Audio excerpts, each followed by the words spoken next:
going to be presented by Dr. Rossella Arucci. She's a lecturer in the data science and machine learning at the Department of Earth Science and Engineering in the Imperial College London. Dr. Arucci has been with the Data Science Institute at Imperial College since 2017, where she has created the data assimilation and machine learning, data learning working group. The group is now a focal point for researchers and students of several departments at Imperial and other universities in UK and Europe. She collaborates with Leonardo Center at Imperial College Business School, contributing to the development of integrative, just, and sustainable models for economic and social development. The models that Dr. Arucci has developed has produced impact in many applications, such as finance, social science, engineering, geoscience, climate change, and others. She has developed accurate and efficient models with data analysis, fusion, and data assimilation for incomplete, noisy, and big data problems. She works on numerical and parallel techniques.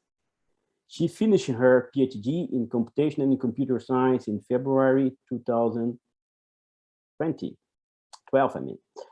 She received the acknowledgement of Marie Sklodowsky-Curie Fellow from European Commission Research Executive Agency in Brussels in February 2017. Please take your talk, Dr. Rossella. Thank you very much for the introduction. So let me share my screen. And hopefully you can see my screen. This is a question for the students. First of all, welcome everybody. Can you see my screen? Yes. Okay, amazing. So just a couple of stuff before I start. I cannot see your face as I usually do when we are in a class. So please, if you have any question, don't be shy. Just interrupt me saying I have a question, because sometimes if I'm presenting, I cannot check the chat box. I will stop quite a few times to see if there are questions. But please do not hesitate to stop me and ask any question.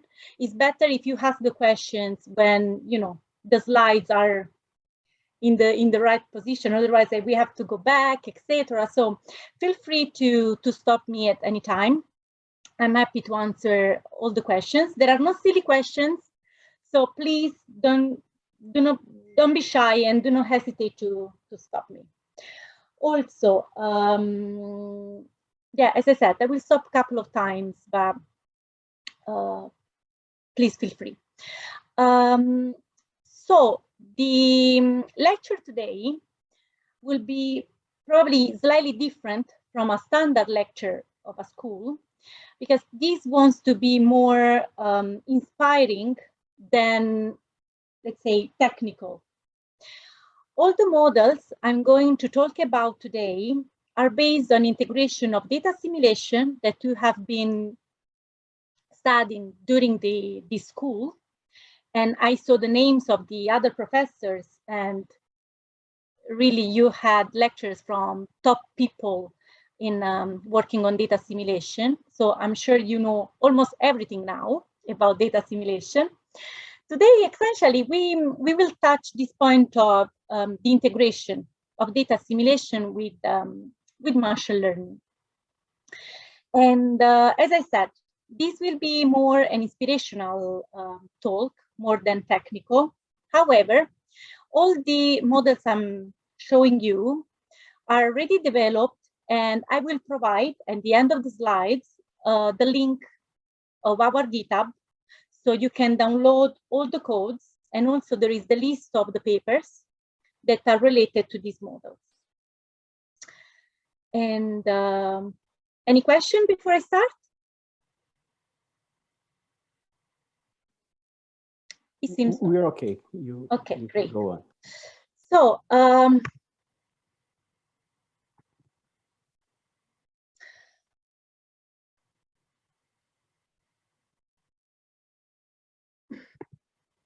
okay, I cannot see completely my screen. I don't know why. Okay. So essentially, lots of names in the title and during the talk. So data assimilation, machine learning, as I say, data learning. I call that data learning the integration of data assimilation with machine learning models, and I will tell you why we do that. Also together with deep learning, AI models. So essentially, what I always say to my students, and I will suggest you to go for this, when you start studying something, try to always answer three main questions. The first is why you are doing that, why you are studying and then developing a certain model.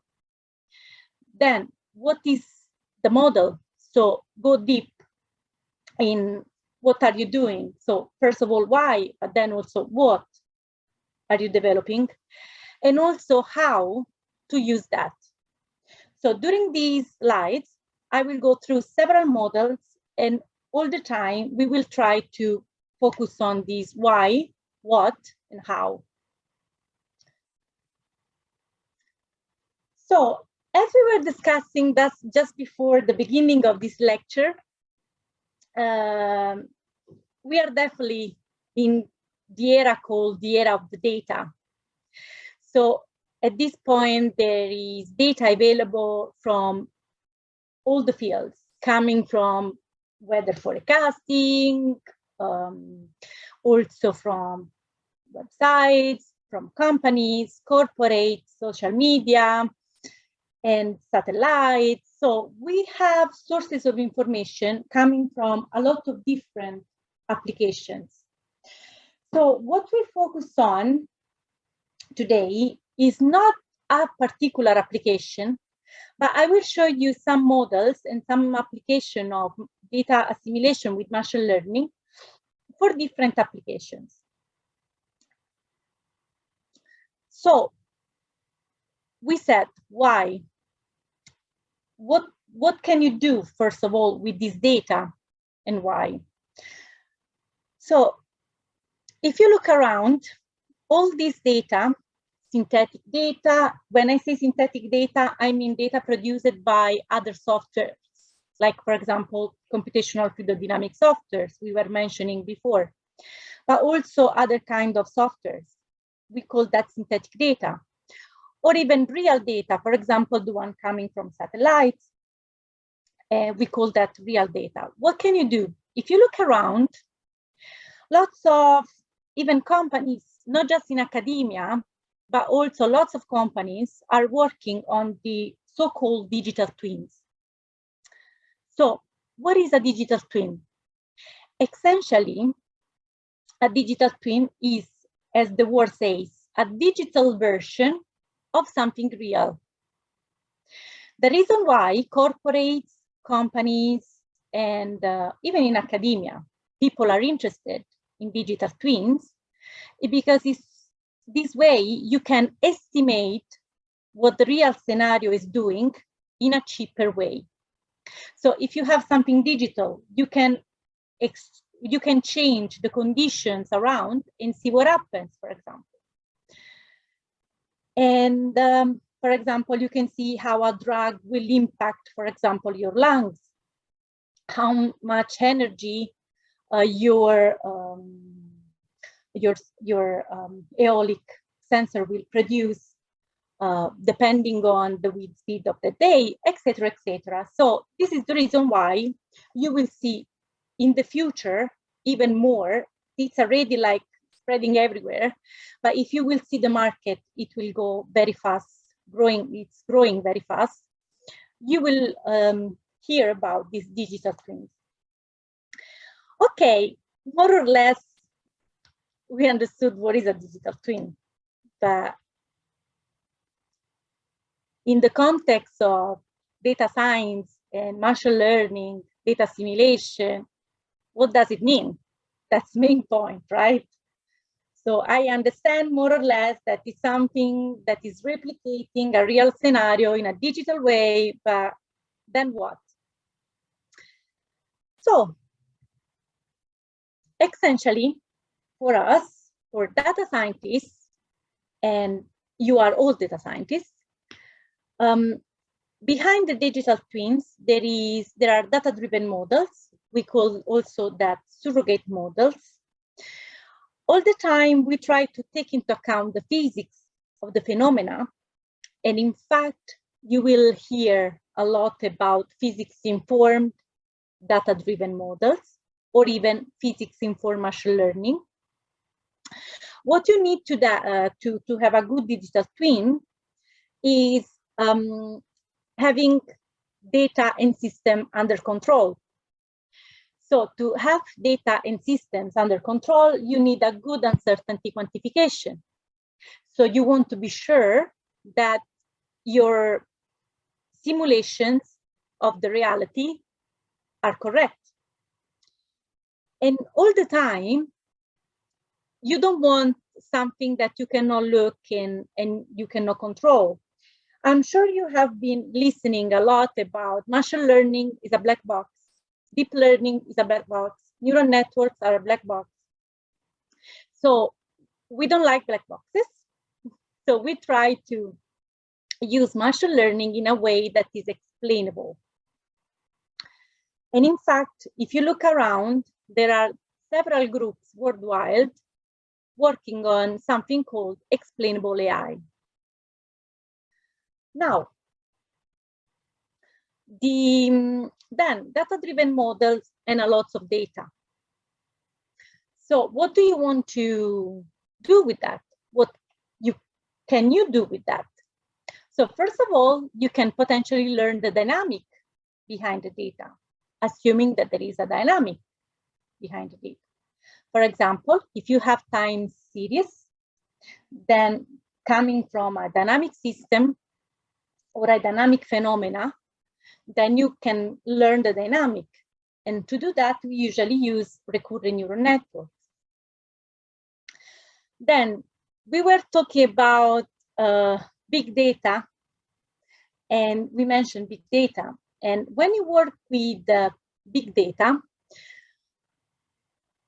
obviously, as you can imagine, the first problem is the size of the data. Then you want to be sure that you can use the information coming from your big data to train, for example, a data-driven model. In that case, you need to sometimes compress the data. I'm just giving you these examples, but I will show you how to do that. Finally, to make these data-driven models more stable and reliable, you can, of course, also implement some more sophisticated networks based on something called generative adversarial networks.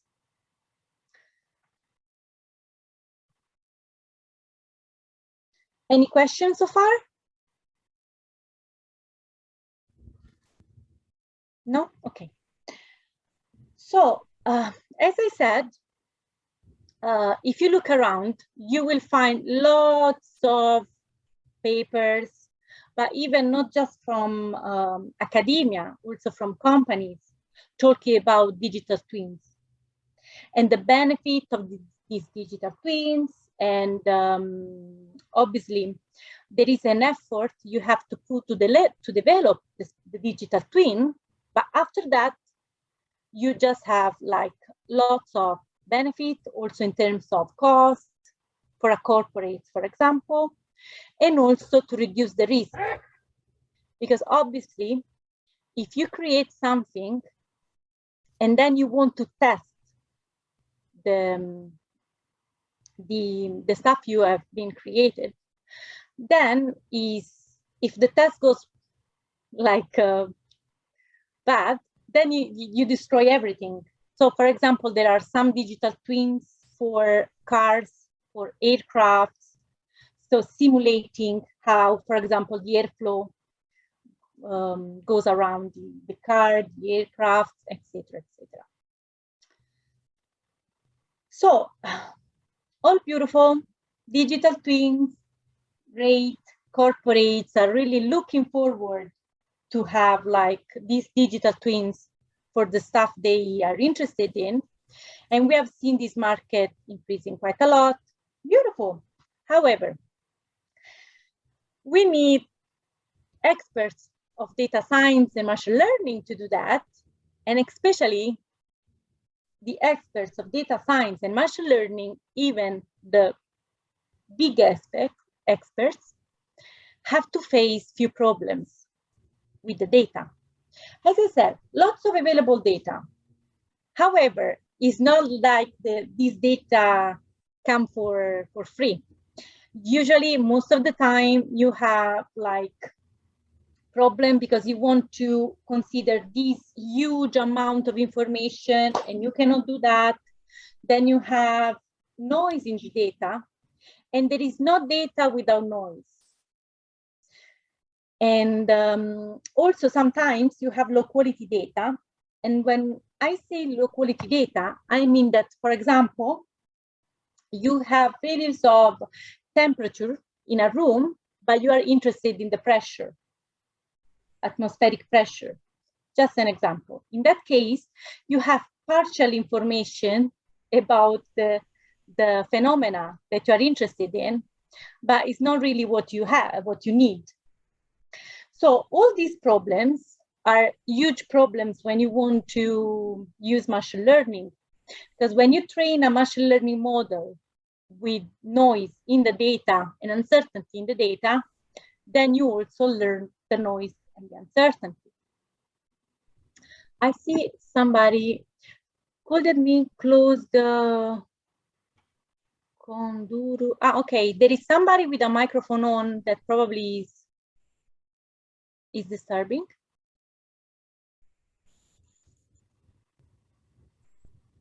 Can we do that? Great. Excuse me, can you repeat the bit again? No, I said I'm reading the chat box. I saw that we received a message. And if you open the chat box, there is a question asking to close the microphone of Kanduru. Kanduru, can you please switch off the microphone? I cannot hear any noise from your microphone, but probably Luis can hear that. Luis Herrera sent something for everyone, but this is for our host and co-host. Yeah. Please go ahead. Yeah. So, as we were saying, lots of data, also lots of problems to solve. In order to face this problem, we don't just take the data and we give the data to a machine learning model to train the data-driven model, but we combine that with data assimilation. And you know what is data assimilation, so now you can imagine why. So data assimilation usually finds the best trade-off among data. And also in data assimilation, you consider the data with the noise in the data. So in data assimilation, and this is a big difference between data assimilation and machine learning, in data assimilation, you take into account the noise in the data at all the time. In data assimilation, you don't have any ground truth. You only have data, noise in the data, data coming from the model with a noise, data coming from observations with a noise. And you consider this error at all the time in your model. So this is very important because this is a way to ingest into the machine learning model data that are as accurate as possible. So, and we work on a lot of different applications combining these. This is just to say that you don't really have to focus on one specific, because the models I will show you are the mathematical model, like the fundamental models. I will know, I'm a mathematician, but I will not show you the equations today. I don't want to bother you too much. As I said, this will be a very high level talk, more inspirational than other. And but if you are interested in going deep in the models, then I can share with you papers, and I'm already giving you the link to the code. So all the models I'm showing today, most of them are summarized in a paper that we call Data Learning, Integrating Data Assimilation and Machine Learning. So this will be the main paper that, if you are interested in this combination and integration of data assimilation and machine learning, I will suggest you to read this paper. So let's go for an overview. What is this paper about? What is this data learning about? So essentially it works this way. The part that you have on the top is almost the one that you, if you don't consider the data assimilation part, essentially you have some input in your machine learning, and then you train a data-driven model. With data assimilation, essentially, you have the possibility to include extra data, but not in a straightforward way. So X is the data coming from, for example, from the background. Y is the observation. But as I said, what is really important is that X and Y in the data assimilation process, before giving that to the machine learning, are merged, are balanced, considering the error in the data. And so there are lots of different ways to combine data assimilation and machine learning. I will just show you few over the next slides. So, different models. The expertise of a data scientist come, and you are the future leaders in data science. So I'm sure you will know that. If you don't know that already, you will be on top of this. So the real expertise of a data scientist is deciding what is the proper model to use in that situation. Essentially, the way we decide the model is based on few considerations. The first main consideration is if you care more about the accuracy or you care more about efficiency. When I say efficiency, I mean execution time. Why? Why you can care more about one or about another? So if you are trying to understand, for example, if in that lungs there is a problem, you want to be really accurate. If your model gives you the solution in a couple of hours, it's okay. Even 3 hours is okay. 1 day, still okay. You want to be sure that in the lungs, what you are looking from your data is accurate. So you want to be sure that if there is a cancer, is a cancer. If there is not, is not, etc., etc. On the other way around, if, for example, if you work with wildfires, do you want to be accurate, understanding 1 meter more, 1 meter less in the wildfire propagation, or do you want to be very fast in forecasting the wildfire? This is the situation where you are, let's say, on the other side. You don't mind about the accuracy, 1 meter less, 1 meter more, it doesn't really matter. What you want to understand is the direction of the wildfires, and you want to understand that now. So in that case, you prioritize the efficiency. Also, obviously, there is a difference between models that you can develop offline and models that you can develop online. And essentially, the models that we develop are mainly this one. I will show you examples of all of that. Any question? Any question?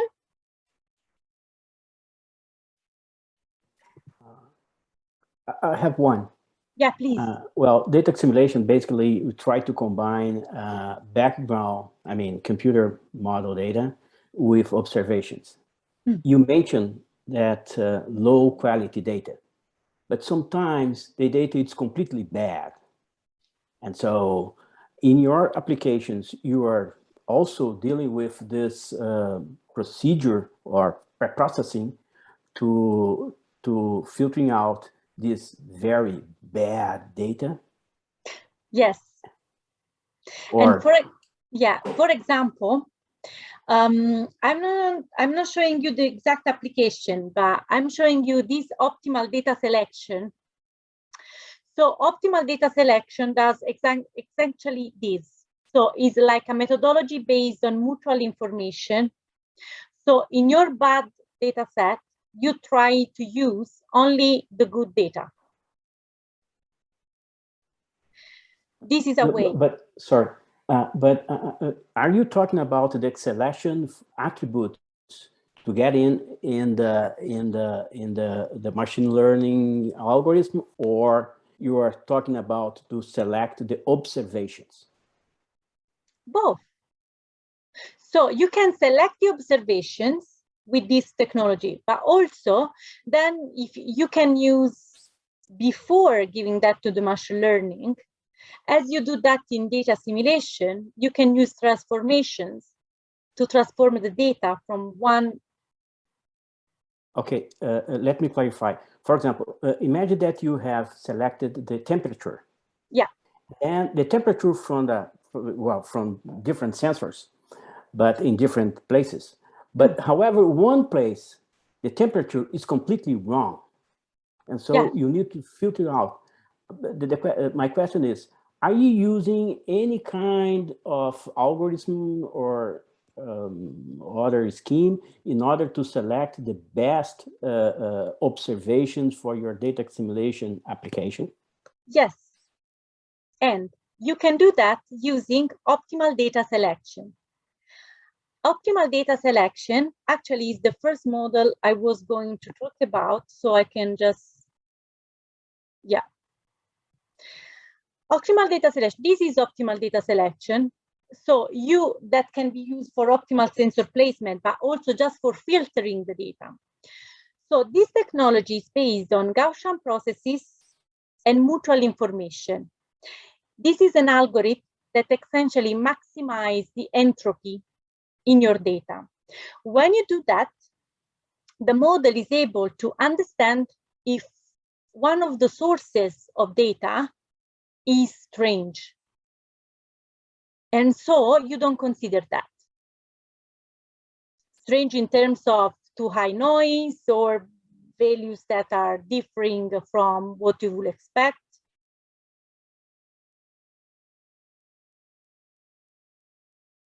Not sure if I answered your question. No, go ahead. If I want to clarify something else, and so I mentioned to you. No, yeah, but I mean,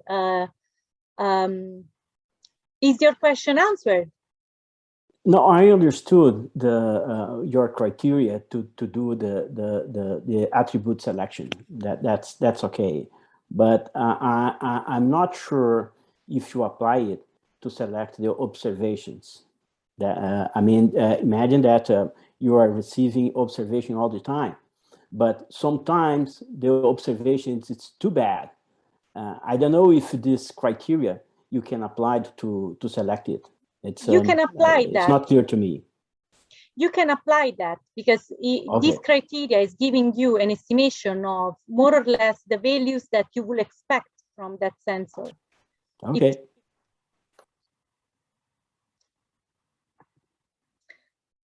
And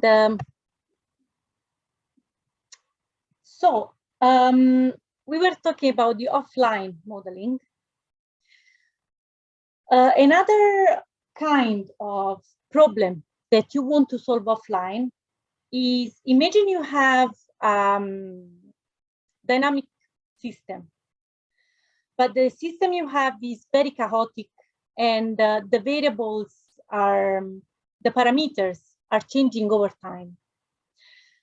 So in this case, and I'm giving you here an example of an economic model for the cryptocurrency market. In this example, essentially, the parameters of your model are changing over time in a very unpredictable way. So what you can do is using data assimilation for the so-called parameter estimation. So, in parameter estimation, essentially what you do, and we have like lots of different sources. If you are interested in this particular problem, we have several papers we have published for that.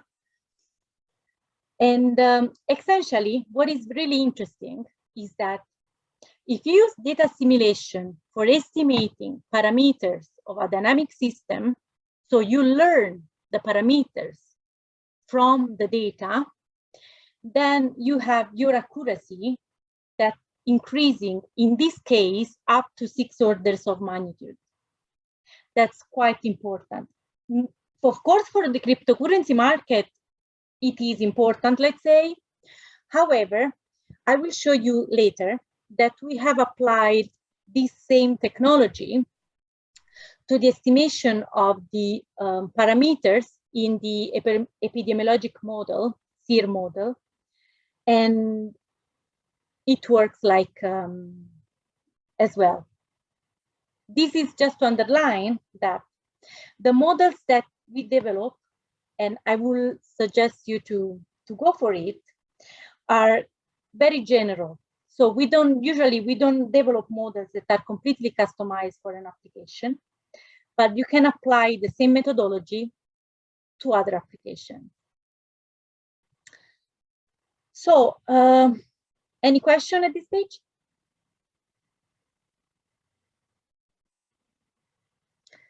If not, I will go forward. So surrogate models, the so-called data-driven models, fast models. So just to give you an example, we were mentioning air quality at the beginning of this call. This is a simulation provided by the group of Professor Payne in Department of Earth Science and Engineering. In particular, this is something coming from Dr. Laetitia Motet. And essentially, this is a simulation. This is South Kensington. I don't know if you're familiar with London, but we have one of the campus of the Imperial College is in South Kensington in London. This is the campus that we have in South Kensington. This is, we can say, the digital twin of the campus, and this is a simulation of the air pollution produced within the campus. Now, the problem that is like a beautiful simulation. The only problem that we have with that is that it's very slow. Extremely is based on unstructured mesh, adaptive mesh. I don't know if you're familiar with computational fluidodynamics, but it is very computationally expensive. So this is the reason why we try to replicate and emulate what the computational fluidodynamics software predict, but with a model that is completely data-driven. To give you an example, these are two models that we developed for solving this kind of problems. Essentially, they are based on compression, the one that I was showing you in the first slide. So you have compression, then you have recurrent neural networks. So you have networks that are able to learn time series. And then when you have done that, then you can check if your model is producing the same results of the CFD. And what is a main point with the data-driven models is that after a few steps, the model starts to explode. So in order to be sure that the model, the data-driven model, is stable over time, we implement something based on generative networks. Are you familiar with generative networks? This is a question for everybody. No, I don't. Okay. So essentially, in the generative networks, generative adversarial networks, you have essentially two networks that are fighting each other. So one is producing some data. The other one is checking if the data you are producing are good enough, and if not, is giving you a penalty, you like the other network. So these two networks are trained in a way that one is producing data, the other one checks.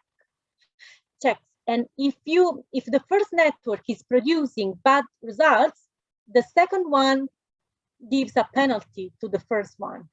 So that the first one, step by step, learns how to produce good data. So this is the concept of adversarial networks. And this is quite useful when you want to have predictions stable over time. Actually, just if you're interested in, this is also the kind of network that is used for example, for reproducing fake faces. I don't know if you have never checked the website, this person doesn't exist. If we have time, I will show you at the end of the lecture. So essentially, these kind of networks are able to replicate data that are synthetic but completely realistic. And there are very sophisticated software to do that with people. So you look at the photo and you think that that person exists, but in reality, it has been completely reproduced by a network. So that person doesn't exist. With the same principle, we apply this network for geoscience. In this case, air quality, airflow. We do that in a way that the network is able to replicate something that is not coming from a computational fluid dynamics software anymore, but it's completely realistic.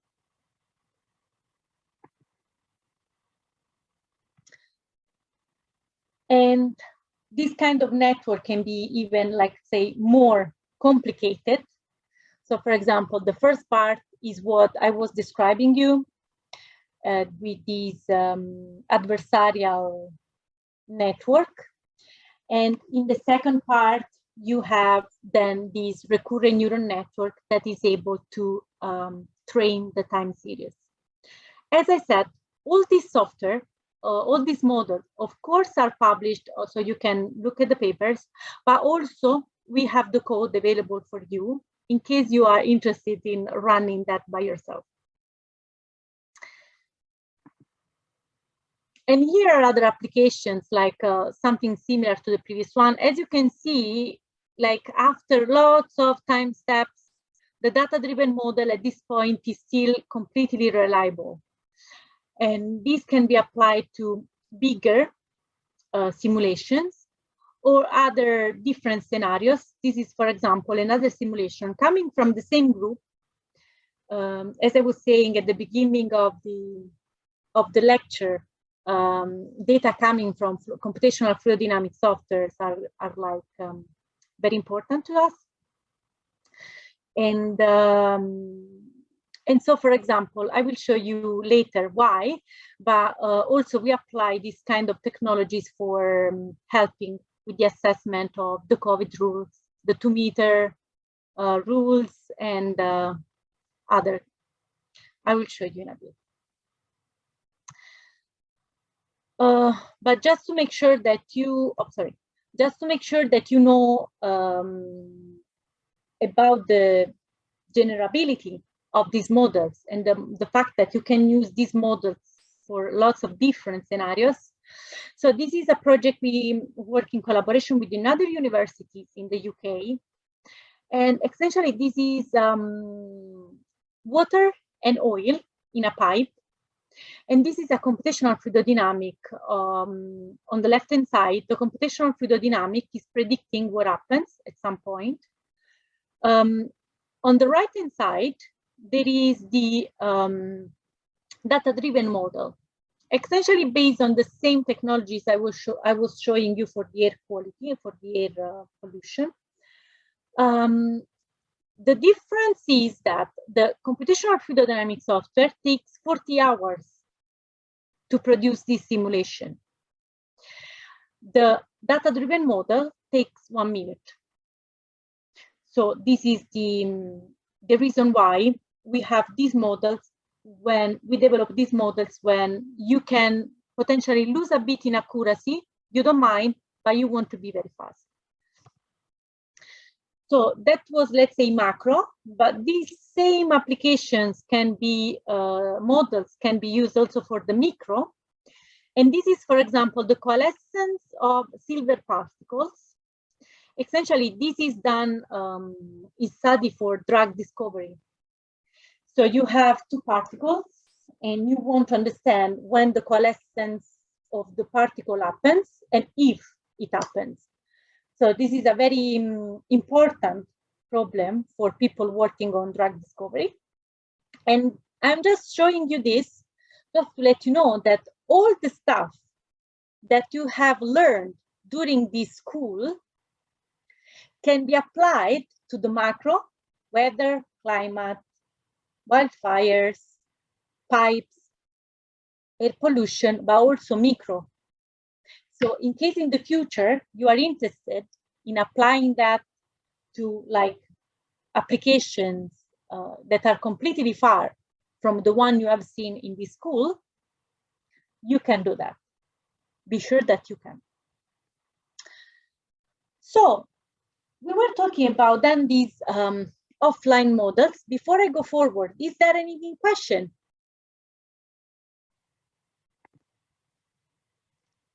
It seems no, I didn't see any question in the chat box. So assume that you have then finally, you have cleaned the data, you have trained the surrogate model, you have selected the data, trained the surrogate model, then you can go for the online side. Online means that you have the model, but you want to probably adjust it. And this is, let's say, the core of this school and what data assimilation does. So essentially, imagine still the problem of the air pollution. This is, for example, a car accelerating in a junction. So imagine this is something produced by the computational fluidodynamic software. The sensor is saying that the airflow, so the air pollution, the direction of the air pollution must be slightly different. So with data assimilation, you are now super expert of that. You know that you can integrate this in this. And essentially, this is what is the result of a data assimilation model. I'm not sure you have seen this, but just let me give you a second of a sense of motivation. So why you do that? Essentially, when you learn data from the sensor, when you learn information from the sensor and you adjust your initial condition, you are reducing something in this equation. This is uncertainty quantification. This is called backward error analysis. What is the backward error analysis telling you? It's telling you that if you have some input data, then you have your model, and then the model is producing a forecast. So the backward error analysis gives you this equation that essentially summarizes, says that any perturbation in the initial condition, so delta, propagates through the solution. So the error on the solution is proportional to the error on the data and some parameters, mi and c. So mu is essentially the condition number of your problem. And the condition number, if you are not familiar with that, is a parameter that estimates how much the error will propagate in your model. Then another parameter that is essentially, it depends on the code that you are using, the algorithm that you are developing, and also sometimes the machine that you are using to run your model. So assuming that your problem is fixed, so problem fixed means condition number fixed, and assuming that your software is already developed, so also C is fixed. In order to reduce the error in the solution, the only thing you can do is reducing the error in the input data. Reducing delta means reducing sigma. This is the reason why with data assimilation, producing an initial condition more accurate, so smaller delta, you are essentially reducing the propagation of the error in your future steps. And this is what we do. For example, these, I'm sure you have seen this 3D bar. And essentially also in a reduced space using PCA or truncated singular value decomposition. Not sure you have seen also this. So essentially what you can do, you can, instead of using PCA, truncated singular value decomposition, EOFs, different names of the same essentially methodology, you can use something called encoders, decoders.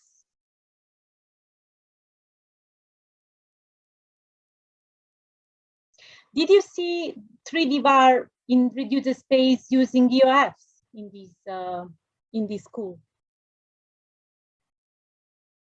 Yes, this is the talk from Professor Amos from Ready University. Okay, great.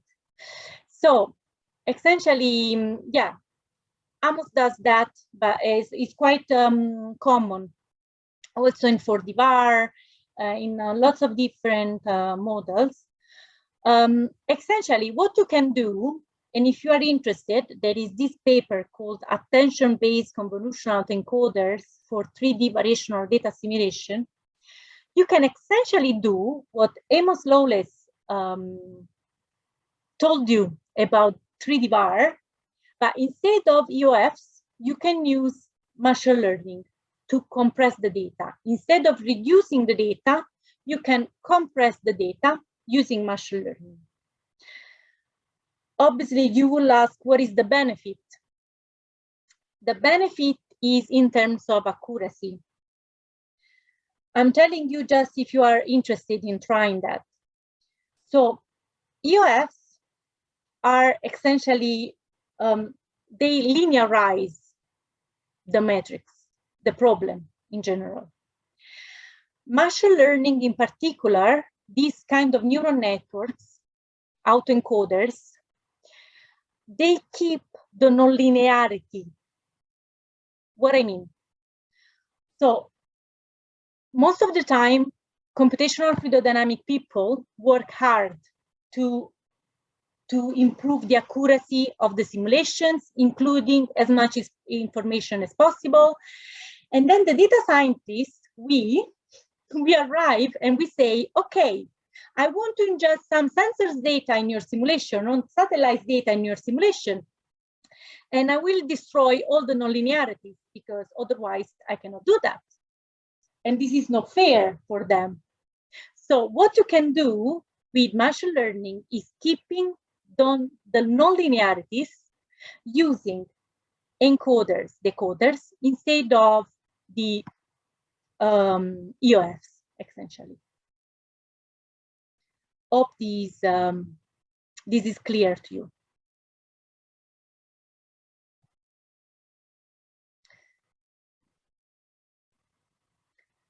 So essentially, when you have big data, then there are other approaches that you can implement based on domain decomposition. As I said, today I'm giving you an overview of all the possibilities. Hopefully, you will decide to go deep in one of these aspects. And please feel free to reach me in case of any question in the future. If you want to go deep in one aspect, I will be very happy to support you and help you providing other insight.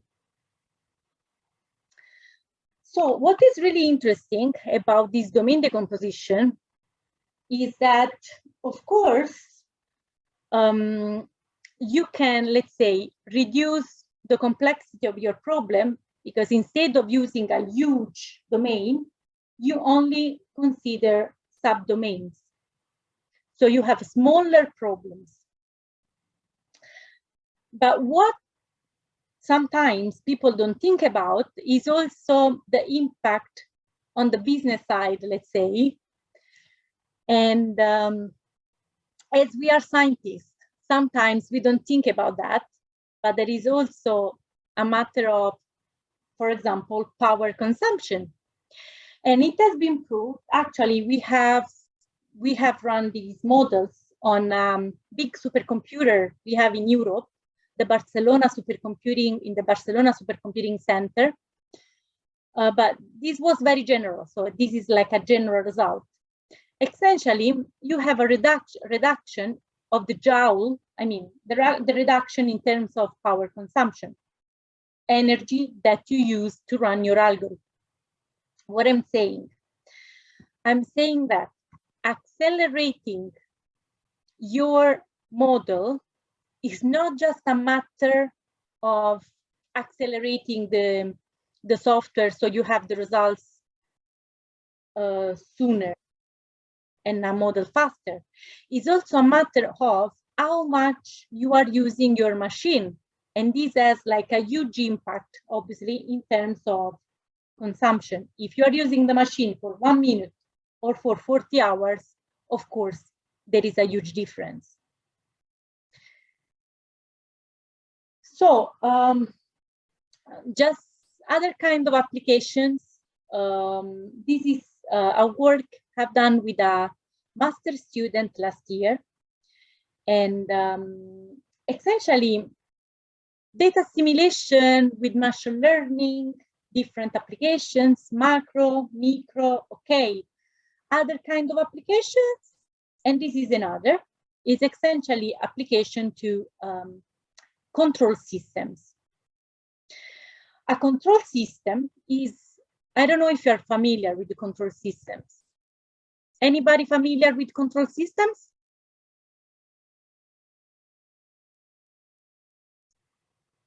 Should I explain what is a control system? You were going to focus on one specific applications? No, in general, what is a control system? Well, do you have any idea about what is a control system? Yeah, I have, but I don't know about the audience. Do you want to say yours? Yeah, I'm talking about myself. Yeah. And do you want to give an example? If not, don't worry. But if you want, yes, please. Oh, could be.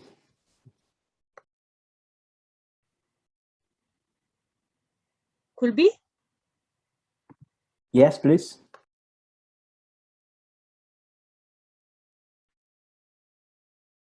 So essentially, a control system is a system that is working, is used by, let's say, for example, in if the system will receive a signal and decide what to do with the, exactly. Luis, you can say that. Do you want to unmute yourself?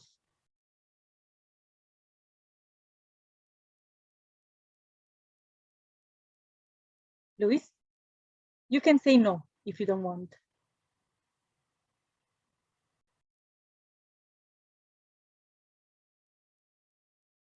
No?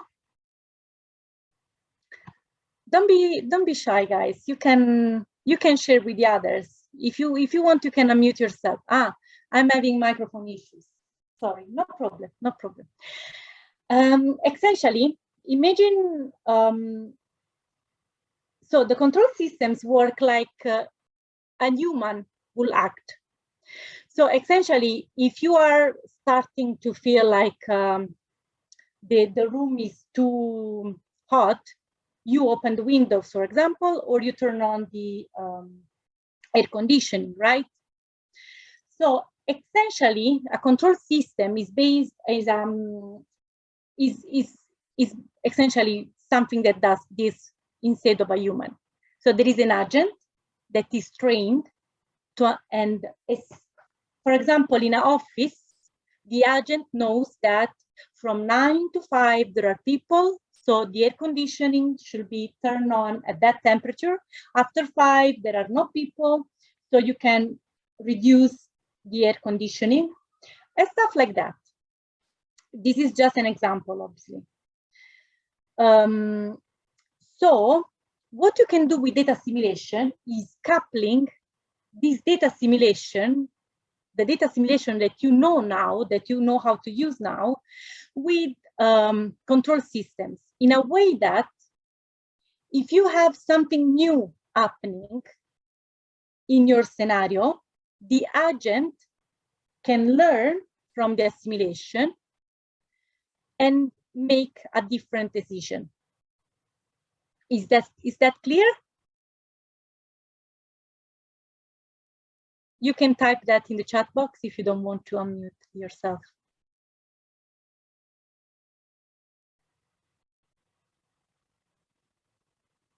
Yeah, okay. So, and then I will be a bit fast on this. Essentially, there are other questions that you may want to answer. For example, if I have data, observed data available only in a time window, how can I use this information in other time windows? In order to answer this question, we have developed a model that is essentially learning the misfit between your model and the data assimilation, and it's using this information in the time steps when you don't have observations. Is this clear? I can repeat. Rosella, sorry, can I ask something? Please. So yeah, I think this is clear about how long it takes to solve this. Because I'm thinking about online control, for example, so we always need something that is fast in real time. Yes, so data assimilation can be, the standard data assimilation can be very slow. This is the reason why we do data assimilation with machine learning. So when you do data assimilation, for example, in a compressed space, it takes few seconds, even less. To assimilate only few sensors, it takes less than 1 second after the training.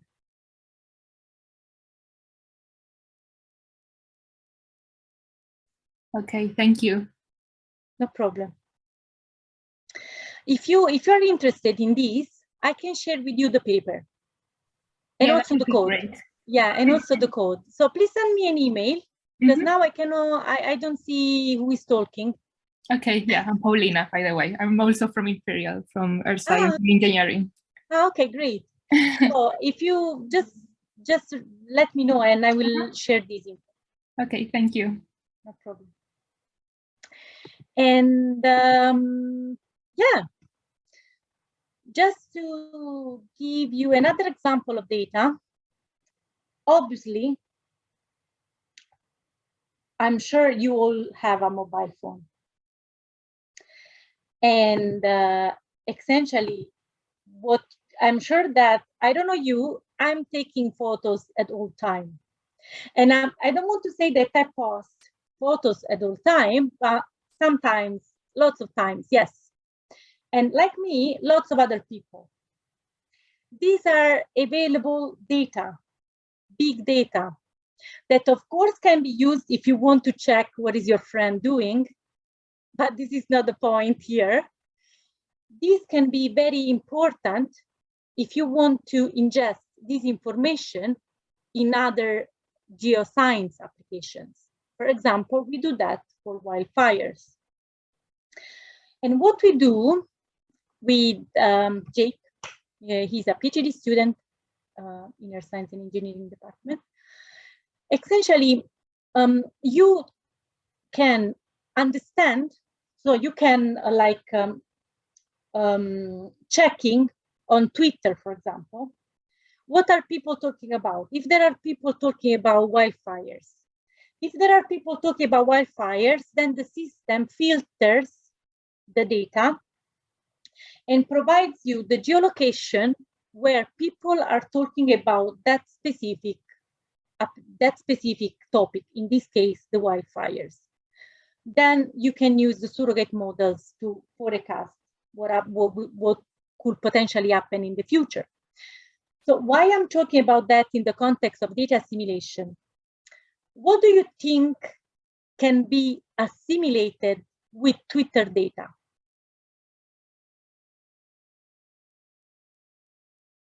Any idea? If you have a model based on Twitter data, what do you think you can assimilate as observations?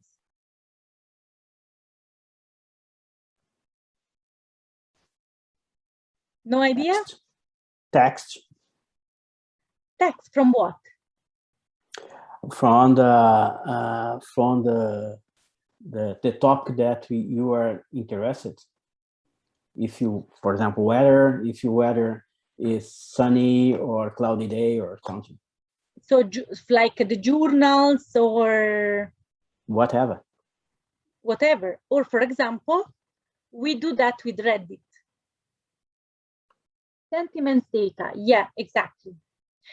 And the reason why we assimilate Reddit in Twitter, in case this is for some of you, in case you are interested, is because imagine Reddit, usually, if you write on the Reddit, you keep time, you stay there, you write long sentences, you write your opinion on something. Twitter is like almost an impulsive type that you do. Like you take a photo, you post it. Reddit, no.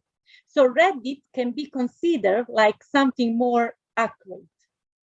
This is the reason why we assimilate Reddit in Twitter.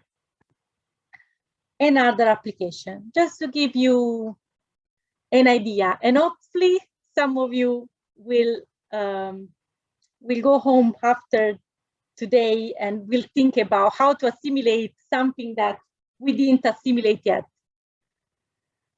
Yes, that is the expression in the literature. Yeah. Okay. And yeah, and this is how it works. But if you are interested there, we have like published. And now we are finally to arrive to the final part of the talk. So I will briefly show you what we have done then with all these models, technologies, combination of data assimilation, machine learning for the pandemic.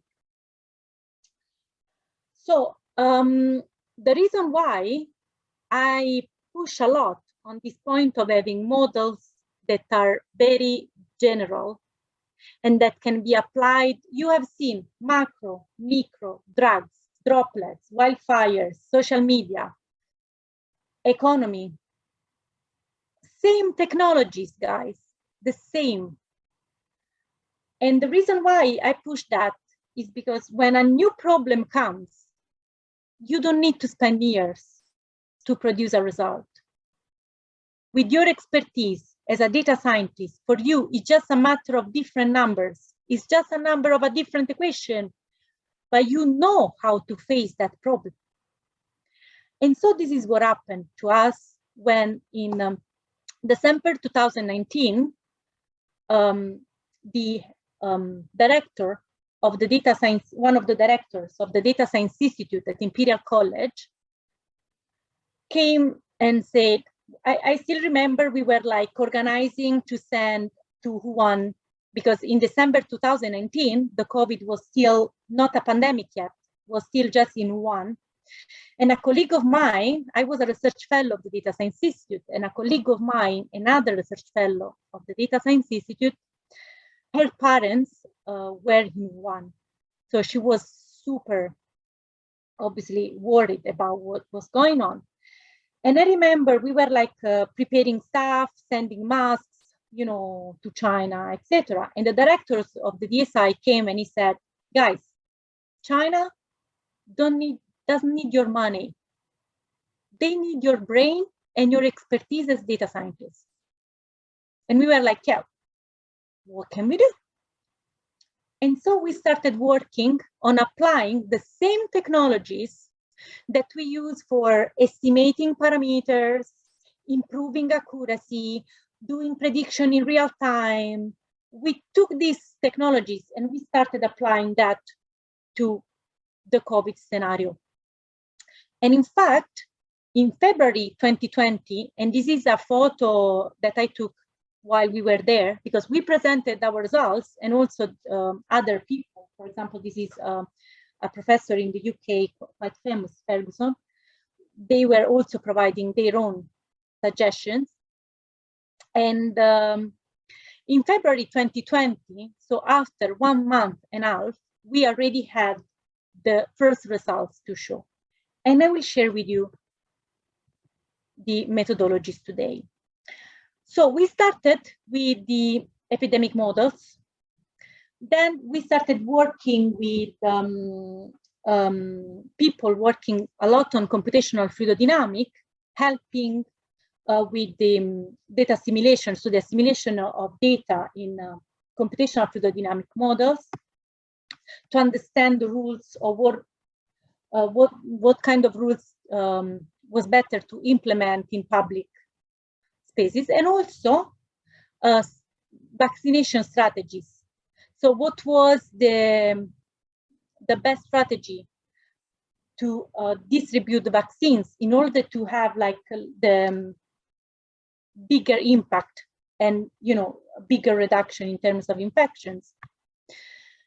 And so I'm sure you already are super aware of this model. I'm sure you have seen that in the TV like thousands of times. The SEER model, essentially you have few parameters that are giving you the essentially the how this infection is moving from people that are exposed or already infected, etc., etc. There are few parameters.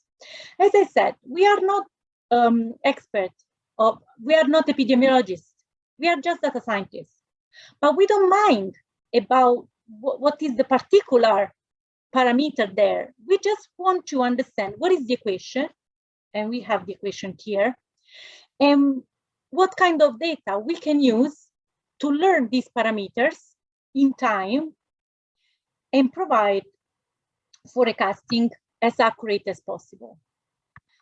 And this is what we have done.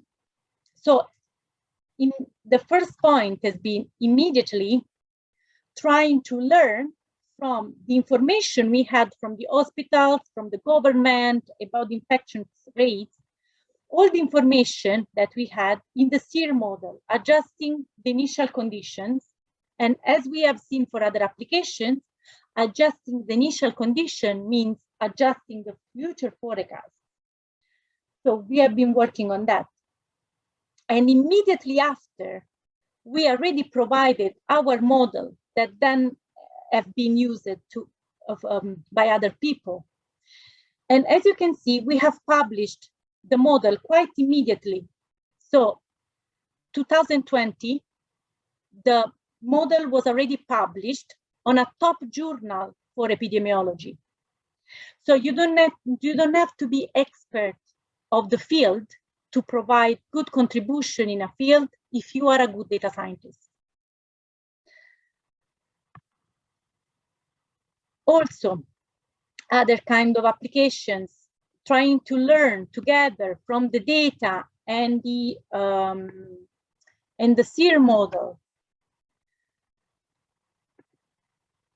And essentially, at the end, we build like a system that have been used. Actually, it has been used in a few places in China to understand the mitigation of the effect, let's say, of, for example, for example, the rules of the 2 meters. So how far people must be in terms of, to reduce the interactions, or for example, the suppression effects are, for example, the lockdown. So what happens if we implement a lockdown? What is the projection in the future? And so, yeah, these are just few numbers, and we were just checking what happens if, digital twins, as we said.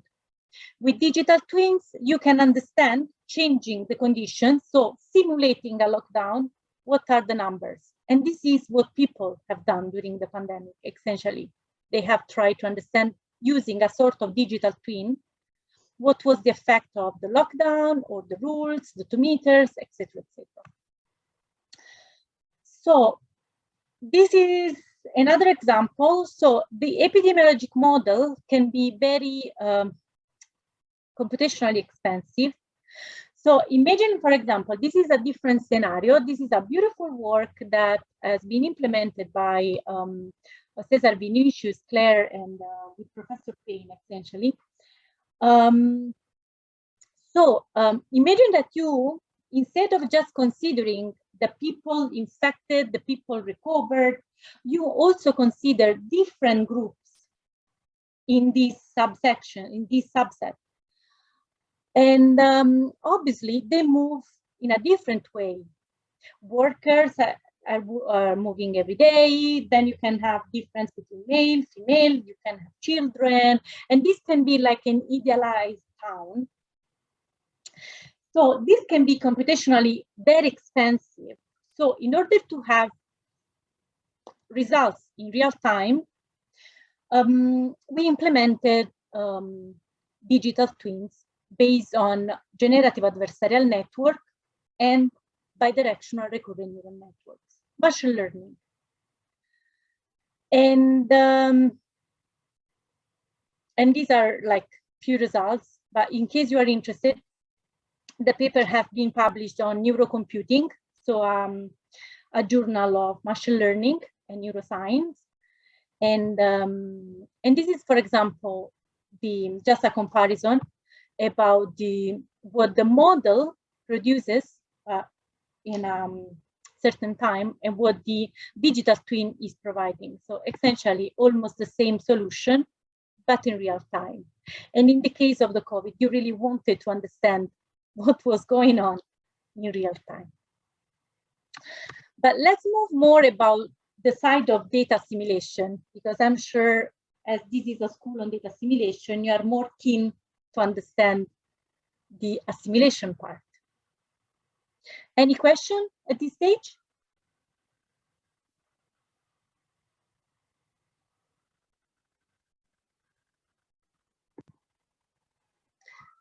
No, so I can go forward. So imagine this scenario. Everybody was like wearing a mask, but the point was we were trying to understand, imagine in a class, for example, if somebody is sneezing, what happens? The point is that simulating somebody sneezing or coughing, it's something really difficult and also is computationally very expensive, as always. So instead of, the point is that we all have different mouth, different nose. So if I'm sneezing, I'm producing like some droplets in one direction. If another person is sneezing with a different nose, the droplets are propagating in a different way. So the point was, can you really simulate all the possible noses, mouth, etc.? No way. So what we have done essentially, so experts of computational fluidodynamics have produced the simulation of somebody, general, sneezing or coughing. To make it customized to a particular shape, we assimilated data from real images of people sneezing and coughing. So, you know, there are that cameras able to capture the droplets distribution, so the droplets. And then this is what we have done. We have essentially integrated this observation in the CFD of somebody sneezing and with data simulation. This way, you have a general CFD of somebody sneezing, but you customize that using real observation. You can even simulate what happens to you if you sneeze, if you take a photo with that kind of camera, and then you're simulating a generic CFD of people sneezing and or coughing. And yeah, I know green is weird, but it was just to show what we were. And this is obviously a fixed time step, but you can do that for all the time steps. So this has been published actually. So if you are interested in understanding how we have done that with images, please reach me. I will share that with you. Hopefully, I'm giving you enough examples and inspiration today. And so essentially, this is the reason why you want to understand what happens when somebody is sneezing, because then there is, you know, the airflow, and this is another simulation provided by the same expert of computational fluidodynamics, Dr. Laetitia Motet. And you want to understand what happens in the air. And this can be done, we didn't do that, but this can be done also for people breathing or for people laughing without mask. So when you have this kind of information, these are videos coming from University of Cambridge. When you have this kind of information, then you can easily integrate that in your CFD using data simulation.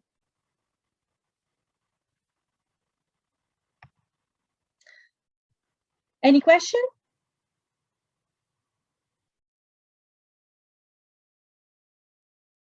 I know I almost lost you because it's more than 1 hour that I'm talking. So I promise is the last topic, vaccination strategy.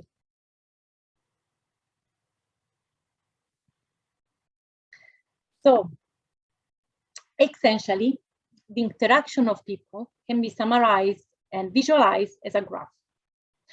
So imagine this can be like different classes in a school. Not this can be, these are data coming from different classes in a school. This is the initial data that we use. And you can have also information. In that case, the observations are coming from the track and trace. And I'm sure in all the countries, I know you are coming from lots of different countries. I'm sure in your country, somehow you downloaded, or if not, the government was asking you to download the track and trace app. With the track and trace app, you can have observations of how people are interacting. And you can use this information, for example, in a graph to understand the best vaccination strategy. And this is what we have done. Essentially, we have used this kind of observation. We have assimilated this observation in a static graph to make it not static, and compute the vaccination strategy. So just to give you an insight about why, if you look at the results, if you don't assume any information, any observation, then the accuracy is like very bad.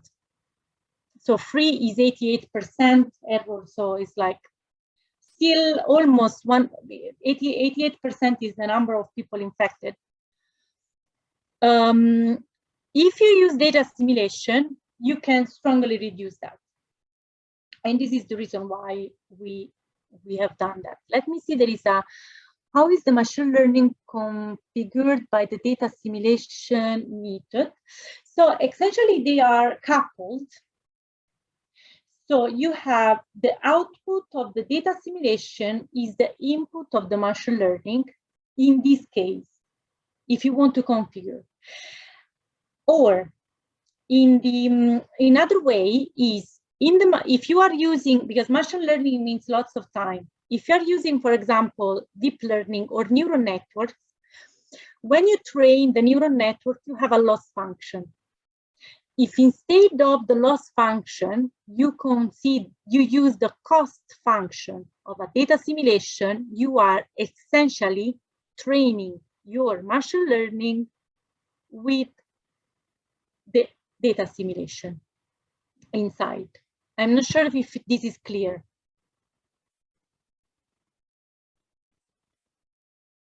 I can say that again if it's not. Okay. And so, as promised, couple of info before I leave you to ask final questions. So the first info is that if you're interested in learning more about what we do, essentially we meet every Tuesday at 4 p.m. UK time.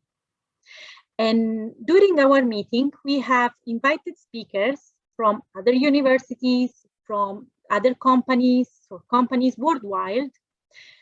And we discuss about machine learning, data assimilation, or the integration of machine learning and data assimilation.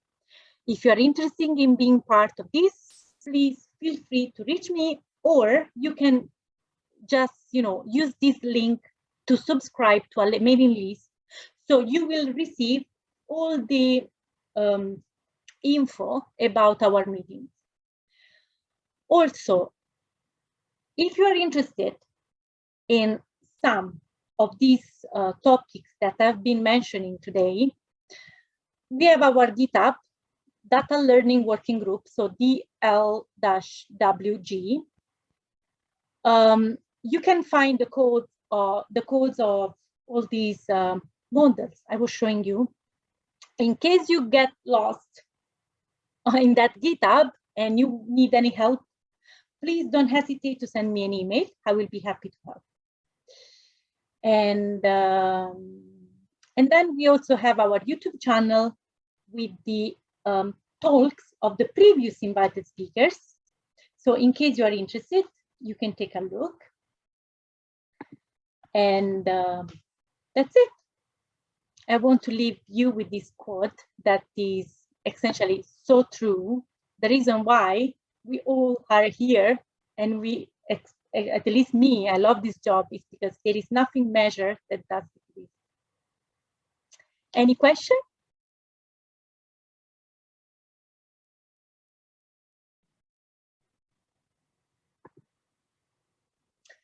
So I'm checking the chat box and I don't see any question. Any other? It's a question from Harold, right? How is machine learning configured by the data assimilation methods? Yeah, so I already answered that question. But I see there is another question. For COVID-19, there are at least 3 scenarios. Contamination without any action, contamination with some actions against the contamination spread, contamination with vaccines. For the scenario C, the scheme data assimilation plus control system applies. So the scenario C is contamination with vaccines. Contamination. So essentially, what the what the model does, the model learns from the actual data. So if the situation, so it's like a photo of the situation right now, number of vaccination already happened, and number of infections that you have despite the vaccinations, etc. And this is what the data that the model is ingesting. So yes, of course, there is data assimilation plus control applies. Vaccine could be considered as a control action. I think so, but we didn't do that. But I think so. So in theory, yes. And with a even big, we are a big group, but obviously we have a limitation in terms of resources that we have, a time that we can spend working on this. So unfortunately, there are some questions that you couldn't answer. But yes, I think so.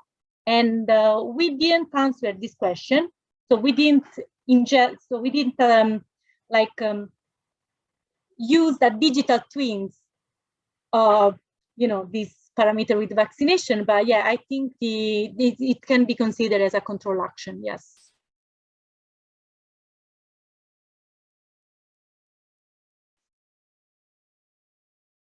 Oh, yeah, exactly. So as I said, we have the technology. We have the model, data assimilation plus control systems. It's just that we didn't apply that to the vaccination and the COVID scenario. But yeah, it will be interesting checking that. Yeah, my comment is just linked to what you showed to us. So mixing data simulation and control system. So I wondered if you have applied all because this is a very good point. And I wish to have time to do that, but I would be very interested in checking. I'm very curious about everything. Yeah, and so vaccine could be understood as a action, control action, you know. Yeah, definitely. So you can, instead of to update the data, the parameters in the model for diffusion of the contamination. And so instead of to do that, you can also inside a control system there. And so this is one I'm enjoy when you show to us the control system and data simulation together. Yeah, thank you. Thank you for your comment. Any other comments or question? Professor Rarucci is just we have some minutes to other comments and questions. So as Dr. Rarucci said, don't be ashamed. Go ahead and put your question. Actually, it sometimes, most of the time, happens that I receive email just literally 1 second after the lesson, asking questions. This is the reason why I say, don't be shy. Try to ask your question. It can be a benefit for the other students. Right. And for example, in this application, I'm not an expert, and so I'm not afraid to do some stupid question because there are no we're not an questions. expert on that. So there are no stupid questions. Actually. I think so. Yes, exactly. And so, if there is no more questions or comments, thank you a lot for your presentation. Thank you for inviting me. That is very interesting talk here. Thank you very much. And so we are go back to in a half hour for the last talk in our course on data simulation.